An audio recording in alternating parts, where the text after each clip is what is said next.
En el marco del proyecto del Centre de Recherche Ibérique e Iberoaméricaine de la Université Paris-Nanterre, que tiene como objetivo poner de realce el mundo de la traducción, tengo el placer de presentar a la señora Lauriane Lager, profesora titular de Literatura Española Contemporánea en la Universidad de Sorbona y traductora. Muchas gracias por haber aceptado la invitación. Gracias por la invitación, de hecho, porque formar parte de esa serie de entrevistas a traductores me parece por vuestra parte sumamente generoso, porque como se verá a continuación, tampoco es que tampoco es que me considere a mí misma, ¿no? como traductora en el sentido más, digamos que más noble, pleno y completo de la palabra. Así que mil gracias a vosotros. Y me parece el proyecto muy, muy bonito. Muchas gracias. Quería comenzar por preguntarte de qué manera la traducción llegó a tu vida, si llegó durante tus estudios o si fue una pasión que llegó más tarde.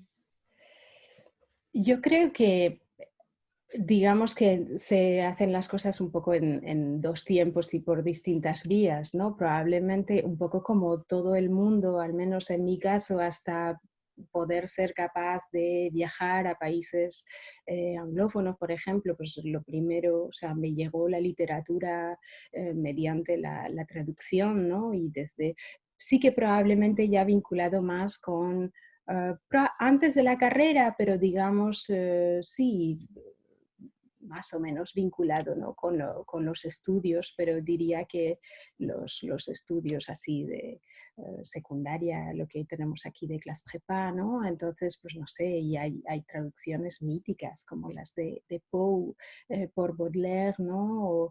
Y en mi caso, creo que de hecho me parece que fue mi regalo del bachillerato, me parece, cuando aprobé, me regaló mi abuela la traducción del Quijote, la nueva traducción del Quijote por Aline Schulman. Y entonces, antes, ¿no?, de que empezase con la carrera realmente de filología hispánica, y de hecho dio la casualidad, lo menciono porque dio la casualidad de que el primer coloquio en el que participé fue un coloquio de la SHF dedicado a la traducción, en el que una de las ponencias, una de las conferencias era la de Aline Schulman, precisamente sobre su traducción, ¿no? Y lo menciono también porque ese coloquio fue, lógicamente, el momento de presentar un poco los resultados de mi primera experiencia como traductora, dentro, en realidad, como cotraductora, iba a decir, porque era una traducción hecha entre varias personas, ¿no? Que era la traducción de Los placeres prohibidos de Luis Cernuda. Entonces, con lo cual ya puedes deducir que sí, que fue en el marco ya de la carrera, ¿no? Y un poquito, o sea, ya estaba preparando la tesis, ¿no? Y en el marco del grupo de investigación, un poco como la serie de entrevistas que hacéis aquí, pues teníamos un proyecto colectivo, ¿no?, de traducción de ese poemario de Luis Cernuda. ¿Y puedes explicarnos cómo funcionan esas traducciones colaborativas? Sí, claro. Fue una experiencia maravillosa. De hecho, para mí, y probablemente eso delata el hecho de que no sea una traductora profesional, para mí es la mejor manera de traducir. De hecho, para la traducción de las greguerías, de las que imagino que hablaremos a continuación, ¿no?, martiricé a todo el mundo alrededor mío, a mis padres, a mi pareja, a mis amigos, hasta a mis estudiantes, ¿no? Porque digamos que para mí la traducción es por una parte, digamos que a veces es un poco un reto, con lo cual viene bien poder contrastar un poco las lecturas y sobre todo, de hecho esa palabra de lectura probablemente es la clave, o sea, es una interpretación al fin y al cabo, ¿no?, del texto, con lo cual cuantas más lecturas se contrastan, ¿no?, digamos que más justa, iba a decir, o no, sí, más justa sale la traducción. Y especialmente para volver a la traducción y a ese marco de una traducción colectiva, la traducción de los placeres prohibidos, especialmente en el caso de la poesía, ¿no? Y lo que, solamente en 3 o 4 breves palabras para resumir un poco ese proyecto, básicamente la idea que teníamos era intentar hacer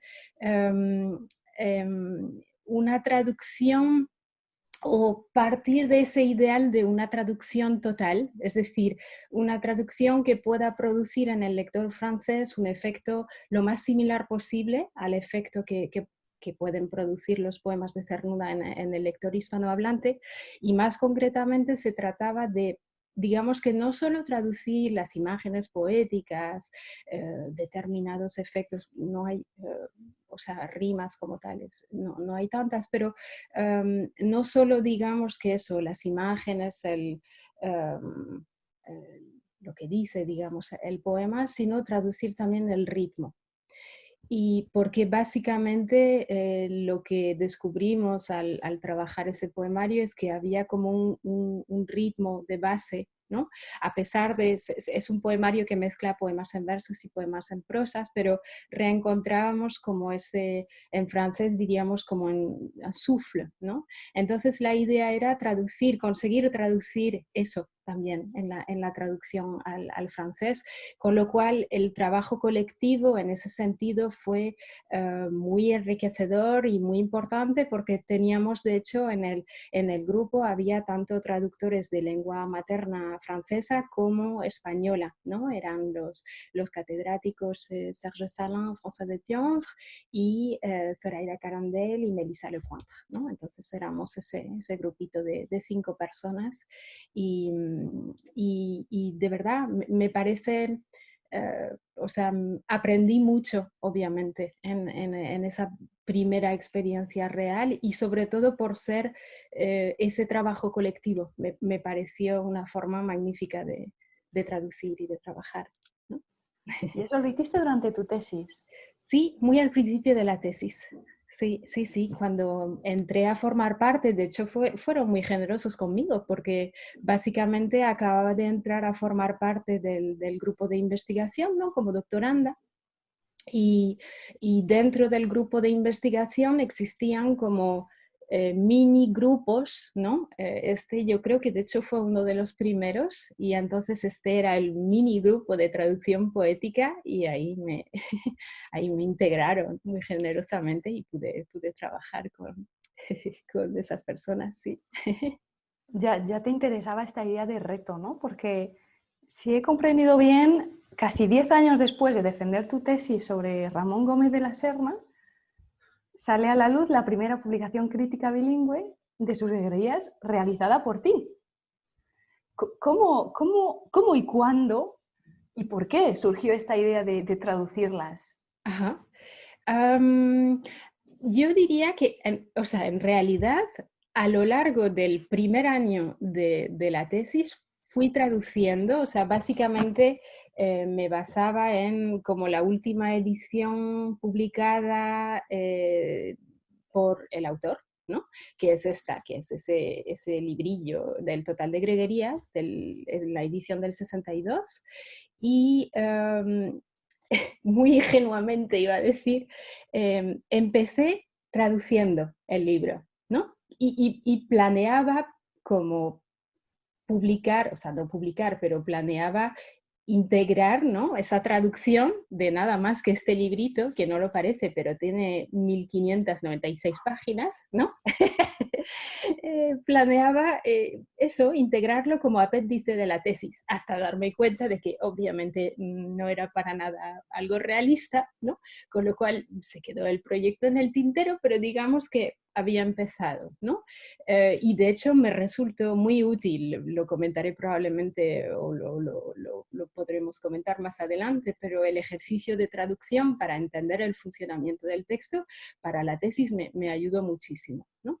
Entonces quedó el proyecto en el tintero, pero tuve la inmensa suerte de que el editor de la colección Littérature du Monde de Classique Garnier, varios años después, de hecho años después, unos pocos años después de leer la tesis, me contactase porque le parecía que en la colección Littérature du Monde no había muchas traducciones del castellano y también creo porque, o sea, participé en un trabajito pequeño, en un libro que él había coordinado sobre las greguerías, ¿no? Y porque, sobre todo, es que tengo que decir quién es Alain Montandon, que tiene ese libro fundamental sobre les formes brèves, ¿no? Con lo cual, obviamente, conocía muy bien las greguerías y le interesaban, ¿no?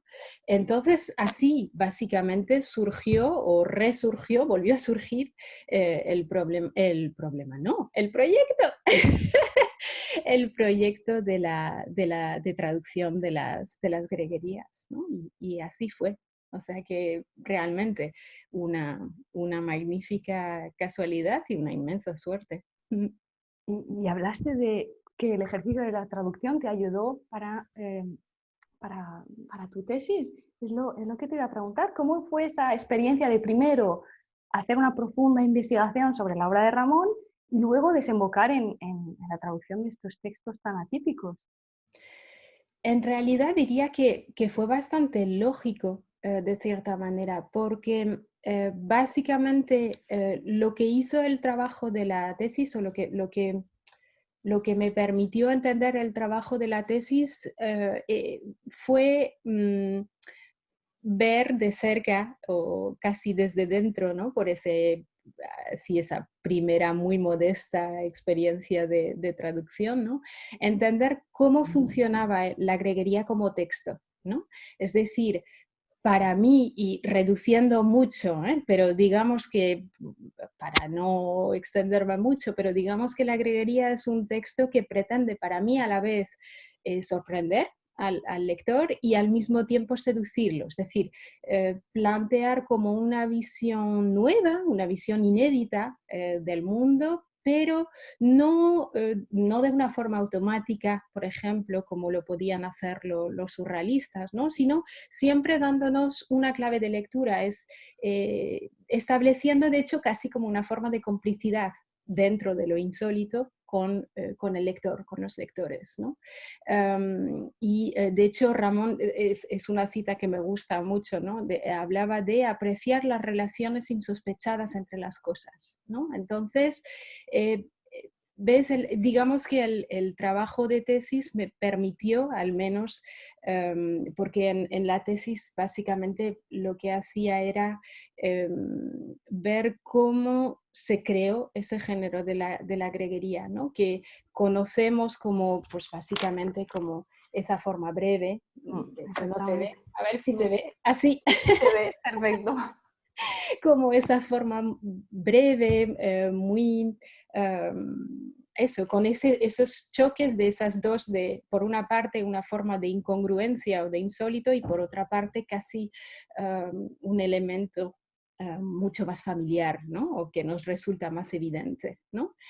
Pero sin embargo, hasta llegar a esta forma hubo todo un trabajo de elaboración a lo largo de unos 10 años, básicamente, ¿no? Hasta llegar a esa forma que funcionaba y que funcionaba muy bien con el público, ¿no? Entonces, el trabajo de tesis me permitió básicamente ver cuáles fueron esas etapas de creación y ver y entender, por lo tanto, que ese efecto que tiene la greguería, ¿no? De eso, que se podría resumir. Hay un título de un ensayo precioso de Florence Delay que se titula La séduction brève, ¿no?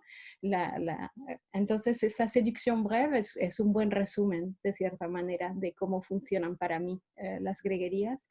Entonces, pues sí, la traducción, digamos que derivó, yo diría que eso muy lógicamente de ese trabajo de investigación, ¿no? De la investigación doctoral, sí. Y he leído que seleccionaste unas 1500 greguerías, ¿no? Algunas de ellas inéditas. ¿Puedes hablarnos de esto? ¿En qué se basaron estas selecciones? A ver, fue un método que va a sonar perfectamente absurdo, pero que tiene un sentido en realidad. Básicamente todo parte de este libro, ¿no? Que es, como decía, la última colección, ¿no? Hecha en vida del autor. Y como decía antes, ¿no? Tiene 1500 de memoria, que yo creo que sí, que 1596 páginas, ¿no? Y y de hecho lo reivindica Ramón Gómez de la Serna, lo que pasa en ese libro es que básicamente no hay ninguna ordenación temática del libro, o sea, no tenemos, no sé, la greguería sobre la luna, luego la greguería sobre la calle, los objetos, el café, yo qué sé, ¿no? Eso era algo que rechazaba muy claramente el autor, con lo cual quería obviamente que en la traducción o sea, que la traducción al francés produjese ese mismo efecto, ¿no? De una suma de frases sobre distintos objetos, distintos temas, a veces con eh, efectos de eco de una frase a otra, pero que pueden resultar un tanto arbitrario. Con lo cual, el método que escogí fue básicamente traducir una greguería por página. Y llegamos así, muy científico, ¿verdad? Llegamos así a las 1500 famosas greguerías, ¿no? Entonces, eso, más o menos, y lo respeté. Es decir, a veces, como de hecho habréis visto antes, hay algunas páginas con ilustraciones, entonces pues igual me permitía, ¿no? Seleccionar dos de estas dos páginas un poquito al azar, ¿no? Tampoco lo hice de forma tan, digamos, rigurosa, pero la idea era esta, para respetar un poco esa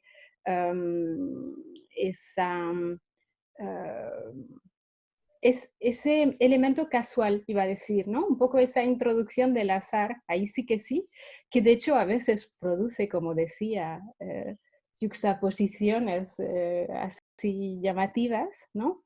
Y por otra parte, era también una manera de respetar la forma en que trabajaba Ramón Gómez de la Serna, que era, básicamente tenía que haberlo sacado, pero fue publicando greguerías a lo largo de su vida, ¿no? Y colecciones de greguerías desde, sobre todo, lo más sistemático entre los años 30 y 50, ¿no? Y entonces procedía siempre de la misma manera, que era tener una base que en general se situaba más bien en el centro del libro, y luego iba añadiendo las nuevas greguerías al principio y al final, ¿no? Así va introduciendo, digamos, que greguerías nuevas. De ahí las inéditas que mencionaste, que eran básicamente que se encontraban en los archivos, ¿no? En los manuscritos, los últimos manuscritos del autor, donde tenía preparadas dos cosas. Tenía preparados más bien unos apuntes para el prólogo, porque el prólogo, que en la última edición son, no sé si 60, sí, son un poquito más de 60 páginas, que de hecho este prólogo nunca se había traducido al francés. Y eso sí está, por ejemplo, en mi traducción, que fue divertido.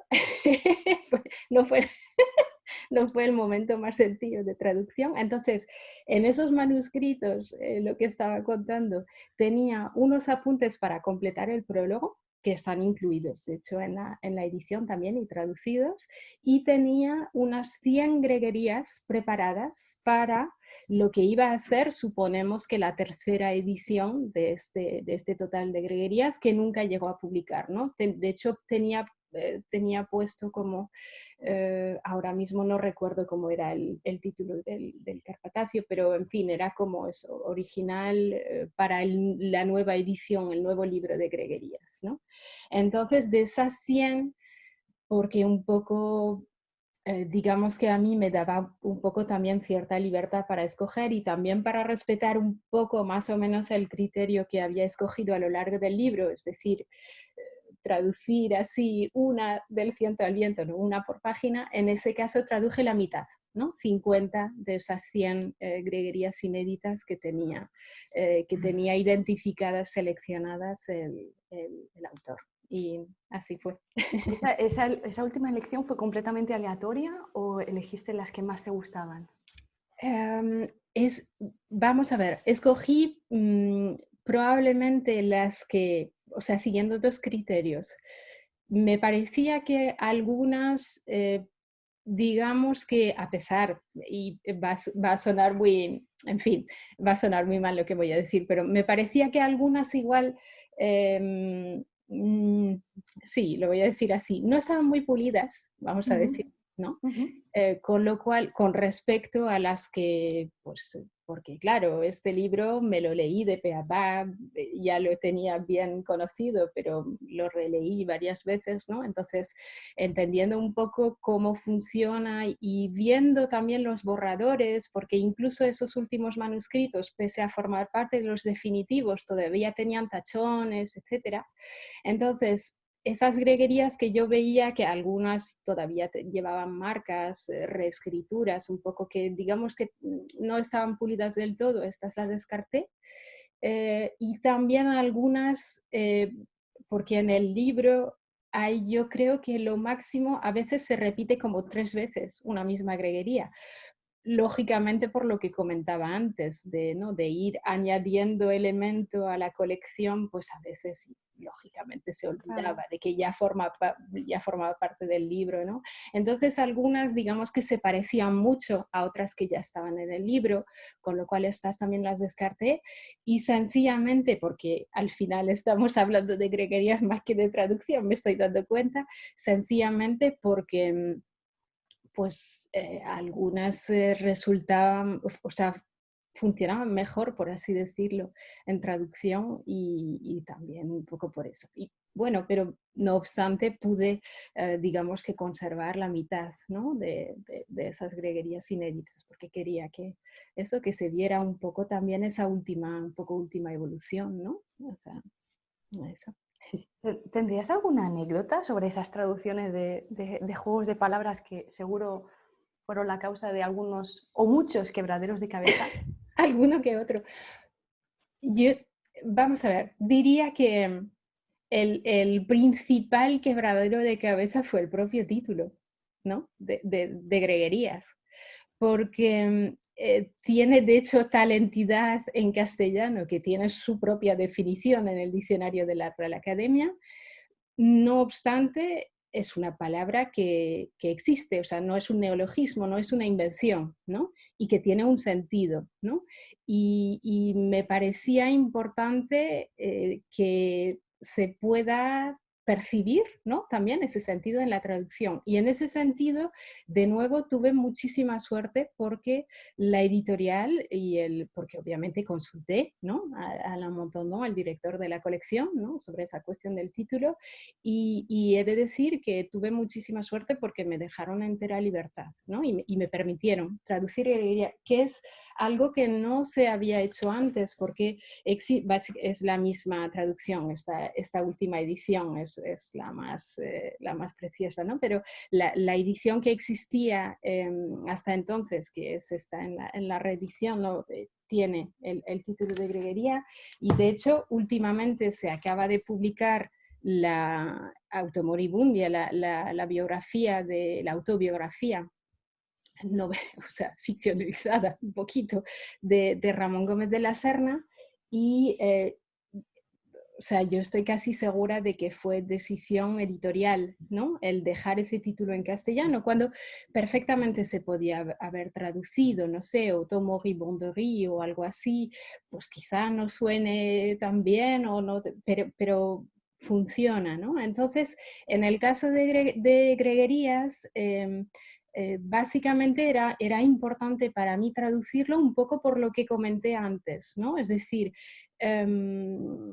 eh, porque greguerías básicamente, aunque parezca una palabra inventada, como decía, no lo es, y básicamente nos da, para mí, una clave de lectura de lo que son esos textos. Es decir, la palabra viene, o sea, tiene la misma raíz etimológica que griego, ¿no? Quiere decir confusión de voces, ¿no? En el diccionario de autoridades, en la primera definición que se da de esa palabra es esto, ¿no? Es un poco, la imagen actual sería cuando pasamos al lado de un patio de recreo donde están los niños jugando, ¿no? Y esto sería que tengo la suerte de vivir al lado de una escuela, con lo cual tengo también a diario acceso a esa greguería, ¿no? Las greguerías. Eso es. Entonces, es un idioma que existe, perfectamente articulado, como podía ser el griego, pero que si se desconoce no se entiende, ¿no? Entonces, para mí el título, y yo, o sea, era decisión, obviamente, y decisión, digamos, que deliberada por parte del autor, el título funciona, digamos, que como una metáfora, ¿no? En apariencia no era tampoco una palabra muy usual, entonces podía resultar así un tanto inesperado, pero tiene ese sentido, ¿no? Para mí es como hay que descifrar, o sea, la greguería es como un texto que en apariencia resulta, como decía, un poco insólito, pero que si se hace el esfuerzo de descifrar sí que tiene su coherencia interna, ¿no? Entonces, pues había que traducir eso al francés. Entonces, lo que sería exactamente el equivalente en francés del griego en castellano sería el chinois, ¿no? C'est du chinois, decimos en francés, pero chinoiserie existe y no tiene para nada ese sentido, con lo cual no funcionaba. Y entonces fui buscando, barajé distintas hipótesis, que de hecho los anteriores traductores de las greguerías sí habían barajado también, como Charabia, por ejemplo, que es una derivación de la forma de hablar de la gente que vive en Auvernia, ¿no? En Auvernia, pero tenía connotaciones muy negativas, ¿no? Como galimatía, galimatías, etc. Entonces, así es como llegué finalmente a Bruá, que también es una derivación, o sea, tiene que ver con ese idioma extranjero que se resiste a la comprensión porque es una derivación del hebreo, y me parecía interesante, ¿no? Tener ese elemento que obviamente es, o sea, um, hay que ir al trésor de la langue française para descubrir el origen de Bruá, ¿no? Pero un poco lo mismo que para la greguería, ¿no? Entonces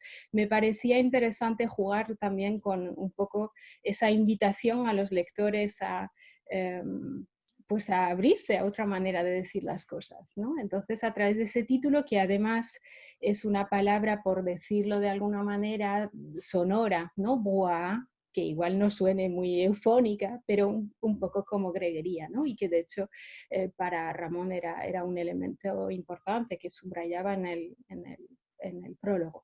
Y obviamente, con todo eso dicho, y para volver a los problemas y lo que nos interesa, que es la traducción, tampoco pretendo que sea la traducción definitiva, ¿no? de greguerías, pero al menos sí quería que fuese como un intento de buscar un equivalente, ¿no? a esa palabra que existe en castellano y que tiene un sentido concreto y que para mí funciona como, o sea, obviamente es la entrada al libro, entonces funciona ya como primera clave de lectura, ¿no?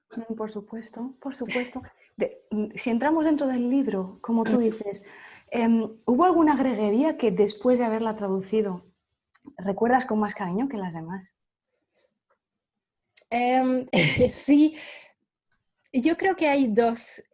Una que en realidad está en el libro, pero que está en el prólogo porque no forma parte de este libro, sino que la encontré pues, entre los manuscritos, los últimos manuscritos del autor, y que de hecho la descubrí muy tarde en la investigación de la tesis. Creo que sí que la había leído muy al final de la tesis, y que en ese sentido no plantea ningún problema de traducción, pero precisamente de hecho es un poco una ilustración de la inversa de lo que comentábamos, ¿no? No es un quebradero de cabeza, que también eso afortunadamente pasa entre el castellano y el francés, ¿no? Porque funciona perfectamente. Es una greguería que dice muy sencillamente, así en tan solo 4 palabras, libro, hojaldre de ideas, ¿no? Entonces, livre, mille feuilles d'idées, funciona perfectamente al francés y de forma muy sencilla, y obviamente me interesa por así, casi como texto meta, ¿no? Para mí es una definición preciosa de lo que puede ser un libro de greguerías. Y la segunda que recuerdo con mucho cariño, la recuerdo con mucho cariño porque un poco lo que mencionaba antes, básicamente la escogieron mis estudiantes. Cuando empecé, sí, cuando empecé, o sea que Qué suerte tienen tus estudiantes. es que cuando empecé a traducir el libro, impartía una clase de versión, ¿no? Entonces, y eso es un elemento que quizá tendremos que comentar también, pero tenía una clase de versión y lo que hacía en esa clase de versión, traducción totalmente, perfectamente universitaria, ¿no? Solía empezar la clase con una greguería. Y solía escoger una greguería con un juego de palabras, un poco un poco como eh, como en las clases de deporte, ¿no? Un échauffement, así un poco para ir, ir entrando en el tema de la traducción. Una greguería, a veces dos, en fin. Y entonces, de hecho, solía plantear, o no siempre, pero a veces solía plantear greguerías para las cuales tenía varias opciones o que tenían juegos de palabras a veces un tanto complejos y tal. Y esa que recuerdo sencillamente porque es una anécdota así un poco tonta, pero realmente es que la palabra cariño que has dicho me ha hecho pensar en ella. La greguería dice al cocinero inexperto se le caen los ajos, ¿no? Con obviamente ese juego de palabra, ajos, ojos, y al mismo tiempo ese juego sobre la torpeza del cocinero inexperto que puede derivar de hecho de un caso de cansancio extremo, ¿no? Porque en filigrana de se le caen los ajos, obviamente leemos caérsele los ojos a alguien, ¿no? Entonces, aquí había distintas opciones y en un primer tiempo intenté buscar una solución que respetase ese juego sobre ajos ojos, porque el francés tiene ese magnífico plural de ai que es o, ¿no? Entonces les os, les yeux funcionaba más o menos, ¿no? Entonces, una primera opción creo que tuve era algo así como l'apprenti cuisinier n'en croit pas ses os, ¿no? Se perdía el cansancio, pero se transmitía, o sea, se pasaba del cansancio al asombro, ¿no? Que también podía funcionar, ¿no? Para un cocinero novel, ¿no? Digamos. Entonces, esa era una de las opciones. Luego creo que busqué otra opción que era como l'apprenti sommelier tombe de sommeil, pero aquí se perdía el juego ajos, ojos, o al menos ese juego sobre un ingrediente, ese juego de palabras, ¿no? Y al final, porque en realidad tenía otra versión en mente, pero que no me atrevía a escoger porque, no sé, me parecía que el tono, digamos que igual era un poco demasiado, no sé cómo decir, así, casi un tanto grotesco, y es la versión que al final escogí porque es que enseguida funcionó maravillosamente con los estudiantes o sea, y de hecho los estudiantes mismos me dijeron que sí, que esta era la que les llegaba, y por todo lo que comentamos antes de que el efecto en las greguerías es muy importante, pues resultaba obvio que tenía que ser esta, ¿no? Y luego también lo comprobé con mis amigos, mis padres. Entonces la versión definitiva es l'apprenti cuisinier à les paupiètes lourdes. Y así. Entonces eso, por todo ese recorrido y todo ese proceso de investigación, pero sobre todo por esa resolución que al final a mí me hizo mucha gracia, ¿no? Y ver que realmente llegaba, o sea, que el texto así funcionaba muchísimo mejor, y pensé que por lo tanto, pues obviamente se tenía que quedar esa versión. Así que estoy muy agradecida a mis estudiantes de la Universidad entonces de Grenoble, que básicamente me ayudaron a escoger. Y lo repito, hay algunos estudiantes con muchísima suerte. Hablas con mucha pasión de enseñar y hablan con mucha pasión del hecho de traducir, ¿no? Qué es lo más agradable para ti Ah, el hecho de traducir? Y lo que menos también. ¿Quieres decir entre enseñar y traducir o en el hecho de traducir? En el hecho únicamente de traducir, ¿qué es lo más agradable? ¿Qué Vale. es lo que menos? Eso. Yo creo que en el hecho de traducir lo más agradable, que es algo que también comentamos ya un poco, es, no sé, se podría formular quizás como redescubrir el texto o como redescubrir desde dentro casi, porque claro, el ejercicio de traducción, como decíamos antes, obliga a una lectura sumamente atenta, a cómo, cómo está construido el texto. En el caso de las greguerías, pues que crea efectos hay efectos de ritmo, hay efectos de sonoridades, hay juegos de palabras, ¿no? Entonces, a veces, claro, en una primera lectura obviamente se entiende la greguería, pero claro, al traducirla es que realmente hay que encontrar todos los mecanismos que hacen que el texto así a la primera funcione, ¿no? Entonces, y eso me resulta muy agradable, o sea, me resulta de hecho apasionante, o sea, ver eso, ¿no? Llegar a ver casi esa intimidad, ¿no? del texto. Y lo más desagradable, yo creo que es algo que probablemente se os habrá comentado aquí, o no lo sé, a mí al menos sé que me pasa. Sencillamente hay días en que no sale, hay días en que la traducción funciona y fluye y hay días en que no. Entonces, pues afortunadamente yo tuve la suerte en todas las experiencias las pocas experiencias de traducción que tuve, de tener todo el tiempo del mundo, de no tener, o sea, no todo el tiempo del mundo, pero sí de tener una bastante amplia libertad, ¿no? Entonces, de poder pensármelo y dejar igual las cosas reposar un poco, pero sí, y a veces hay dudas también, de ahí la importancia de poder contactar con pues hispanohablantes, francófonos y ver un poco, o sea, también tener un poco esa dimensión un poco más colaborativa a veces, ¿no? Pero sí, yo imagino que es algo que a todos nos pasará, ¿no? Yo observo que sí, que hay días en que el ejercicio mismo, o sea, el proceso mismo de la traducción sí fluye o funciona perfectamente y otros en que cuesta más, ¿no? Es también algo arbitrario a veces, ¿no? Mm, sí, Y sí. si tuvieras que hablar de las 3 cualidades indispensables para un buen traductor, debe ser alguien abierto, como tú has dicho, abierto a una traducción colaborativa, o más bien, ¿qué 3 cualidades podrías dar? A ver, no sé si son cualidades como tal, yo creo que habría, o sea, las entrevistas de trabajo que hacemos para ser profes no tienen ese tipo de preguntas de cualidades, defectos, yo creo que habría sido pésima para esto, entonces no sé si son realmente cualidades, pero yo diría, por lo que comentábamos ahora también, que básicamente hay que ser buen lector, buena lectora, ¿no?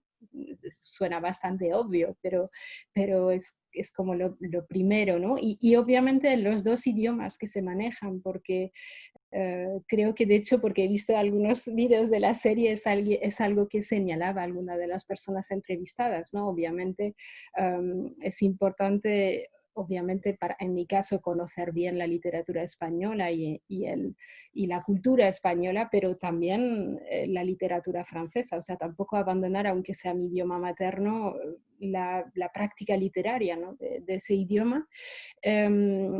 Con lo cual se podría, de hecho, hablar de o derivar en otra, lo que sería quizá otra cualidad, que sería sencillamente la sensibilidad literaria, porque algunos textos, no todos, pero digamos que sí, que la mayoría de los textos literarios tienen ese componente del estilo que hay que intentar reproducir, o sea, respetar, ¿no? Recrear en el idioma, pues en mi caso en francés, y, pero eso probablemente es más personal o más propio del tipo de experiencia que tuve como lectora. Hay que, para mí, hay que no sé cómo decirlo, o le tiene que gustar a uno el jugar con las palabras, sencillamente. No necesariamente porque tenga que traducir un juego de palabras, pero sí, ¿no? Tener ese gusto y esa quizá también, no sé, cierta agilidad mental, o no sé cómo decirlo, ¿no? Para jugar con las palabras y a veces encontrar soluciones a efectivamente problemas que se plantean, ¿no? Y de hecho, que ese sí que puede ser útil y sí, la ventaja de estar al lado de la biblioteca. A mí me ayudó mucho este libro que descubrí, yo creo que debe de ser del 2000 y pocos, probablemente descubrí cuando, sí, 2003, justo cuando empecé la tesis, en mi caso, que básicamente, entonces, de Jacqueline Henry, la traducción de jeu de mots, que tiene o sea, se centra en ese objeto muy, muy concreto de la traducción de juegos de palabras, pero que me ayudó mucho porque parte o sea, lo leí hace 15 años, obviamente, o sea que no lo tengo muy fresco, pero parte de esa hipótesis que eh, se pueden encontrar soluciones, o sea que hay distintos, o sea, tampoco pretende dar recetas ni trucos, pero da muchos ejemplos esencialmente sacados del francés, por ejemplo, del inglés, hay muchos ejemplos de Alicia en el País de las Maravillas, por ejemplo, y me pareció, o sea, fue muy como iluminador esa lectura, ¿no? De ver que pues si, un poco para ilustrar también lo que decía ahora, ¿no? De si se tiene esa propensión a así dejarse llevar y jugar un poco con las palabras, se pueden encontrar soluciones, ¿no? En relación con lo que tú dices de ser un buen lector, yo Ujú. tengo una pregunta que es, ¿el trabajo de traducción ayuda a convertirse, a lo mejor ya la has respondido de cierta manera, ayuda a convertirse en un mejor lector o al contrario, digamos que se pierde en cierta manera un poco de, se puede llamar así, inocencia lectora? A ver, indudablemente el trabajar en traducción, que de hecho el trabajar en traducción también como profe en la universidad, que es otro tipo de traducción distinta, que es la traducción universitaria, pero sí es verdad que cambia indudablemente la manera de leer, pero no sé si lo describiría como una pérdida necesariamente, ¿no? Para mí, y es verdad, o sea, no, sí, casi constantemente. Cuando leo una novela, estoy pensando en las clases de traducción y mentalmente voy seleccionando textos, eso es así. Pero sí entiendo lo que señalas de la pérdida de la inocencia lectora. Yo creo que permite un poco lo que decía antes, ¿no? O nos invita a ver también cómo funciona el texto desde dentro. Entonces, en ese sentido, quizá yo lo describiría más como una lectura, más bien en términos de enriquecimiento, ¿no? Una lectura quizá un poco más profunda del texto, que no deja o sea, que no deja de impedir que se disfrute del contenido, o sea, no sé, las peripecias de una novela y demás, ¿no? Pero es verdad que no pasa, en mi caso no pasa siempre, pero es verdad que, de hecho, sobre todo quizás sobre todo al principio y al final, ¿no? Que es el momento en que todavía no estoy enfrascada, puede ser, ¿no? En el nudo, en la intriga de la historia. Pero sí, sí, me pasa constantemente. Sí, sí, sí, no, indudablemente cambia la manera de leer. Sí. Cambia tu manera quizá también de ver el mundo o de leer el mundo. Eso nunca lo pensé, sinceramente, o sea, nunca... o sea, quiero decir, ver el mundo como tal, no lo sé, ver siempre que aparezca en el mundo constantemente, ¿no? En carteles y demás, o sea, ver la palabra escrita de otra manera, eso sí, sin lugar a dudas. Sí, sí, eso también, o sea, lo mismo que comentábamos ahora, sí, sí. Luego ver el mundo como tal, mmm, sí, quizás en términos de... eh, pero sería quizá más una mayor sensibilidad a la cultura, ¿no? Y las diferencias o al contrario, las continuidades entre distintas culturas. Puede ser, confieso que nunca lo, nunca lo pensé en esos términos, pero sí la relación con la palabra escrita y sí, sin lugar a dudas, sí, sí. ¿Podrías hablarnos de otra faceta tuya que es profesora de versión? Ujú, de versión y de thème, sí. Em, Eso es importante, me parece. Son dos ejercicios, en realidad bastante distintos, que es algo que personalmente tardé, o sea, o que no entendí la primera vez. Vamos a ver que tuve que hacer una traducción literaria. O sea, la traducción universitaria es una cosa, que es una traducción casi gramatical en realidad, es decir, se trata de producir un equivalente al texto dado, en caso de versión, pues el texto en castellano, el texto al francés, pero que sea una traducción que casi reproduzca, ¿no? Milimétricamente lo que dice el texto original, obviamente sin cometer errores, cambiando la sintaxis, en fin, todos los elementos necesarios. O sea, no es un mot à mot, pero, o sea, no es una traducción literal, pero se acerca, ¿no?, a una traducción literal, digamos que en términos de respetando toda la corrección lingüística y demás, ¿no? Mientras que la traducción editorial, que es algo que yo entendí paradójicamente cuando tuve que, y eso va a sonar totalmente absurdo, cuando tuve que enseñar traducción técnica, porque en un pasado sí tuve que, o sea, fui profe de traducción en un máster de traducción de LEA, ¿no? Entonces traducción técnica. Um, y, um, y hablando con los compañeros que eran traductores profesionales, a veces traductores técnicos y a veces traductores literarios, ¿no?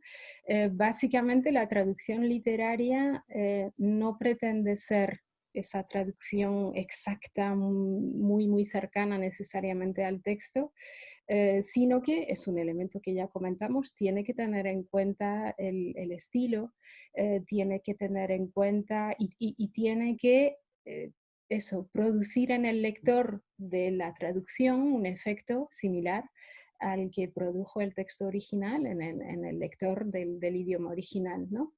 Con lo cual, es una traducción que, y en el caso de las greguerías, para volver a eso, me ayudó mucho a entender eso. Y de hecho el libro que mencionaba antes de la traducción de los juegos de palabras también iba un poco en esa dirección.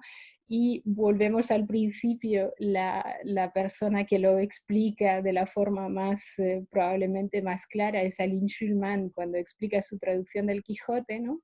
El ejemplo que suele dar es un ejemplo, ahora mismo no me acuerdo, pero es una descripción de un personaje y básicamente hace el ejercicio, o sea, presenta lo que sería la traducción, digamos, casi universitaria de ese texto, con un efecto que ella describe como pla, ¿no? Como que no funciona. Y luego la traducción que ella propuso, que era una mezcla de o sea, con referentes, digamos, culturales, ¿no? Franceses, y entonces, y el efecto que produce la traducción, pues porque también tiene ese momento en que nos resulta familiar, ¿no? Porque hace eco a elementos referentes, o sea, referentes culturales, perdón, franceses, que entonces hace que den el blanco, ¿no? Y que funcione, o sea, que sí, que le resulte sí, más familiar, o que se gane la complicidad de los lectores, ¿no? Entonces, en realidad son dos tipos de traducciones, la universitaria y la literaria, muy distintas, ¿no? Y es importante o sea, es fundamental tener una formación en traducción universitaria, ¿no? Por el método, el rigor, me parece perfecto, pero luego para traducir obras literarias, yo creo que también hay que tener conciencia de esa diferencia y de esa posibilidad sencillamente a veces de alejarse un poco del texto, pero en realidad para traducirlo mejor, ¿no? Y hablando de esos proyectos de traducción literaria, ¿tienes proyectos actualmente? Sí, qué sorpresa, más greguerías. ¿En Sí, serio? sí, sí, pero no greguerías ramonianas, son greguerías de un autor español actual, vivo, que de hecho que en realidad ya traduje, pero probablemente de hecho fue mi primerísima experiencia de traducción. Era un texto más breve que se publicó en red, o sea, en internet, que de hecho probablemente traduje más como traducción universitaria, siguiendo el modelo de la traducción universitaria, con lo cual no lo he releído, pero probablemente habría que volver a trabajarlo. Y entonces es un autor que se llama Roberto Lumbreras y que que es gran admirador de Ramón Gómez de la Serna y acaba de terminar un libro con un título muy ramoniano que me parece precioso, que se titula Inventario Inventado.